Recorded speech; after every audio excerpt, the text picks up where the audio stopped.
বিসমিল্লাহির রহমানির রহিম। মাননীয় সদস্যবৃন্দ, এখন আপনাদেরকে সংবিধান সংস্কার পরিষদ সদস্য হিসাবে শপথ বাক্য পাঠ করানো হবে। আপনাদেরকে অনুগ্রহ করে দাঁড়িয়ে শপথ পাঠ করার জন্য অনুরোধ করছি। উল্লেখ্য যে আমি শব্দটি উচ্চারণের পর মাননীয় সংবিধান সংস্কার পরিষদের সদস্যগণ ডট চিহ্নিত স্থানে নিজের নাম পাঠ করবেন। আমি আব্দুল হান্নান মাসুদ সংবিধান সংস্কার পরিষদ সদস্য হিসাবে সশ্রদ্ধ চিত্তে শপথ করিতেছি যে আমি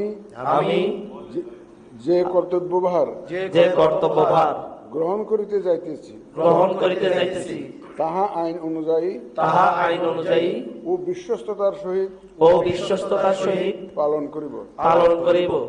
আমি বাংলাদেশের প্রতি অকৃত্রিম বিশ্বাস ও আনুগত্য পোষণ করিব এবং পরিষদ সদস্য রূপে আমার কর্তব্য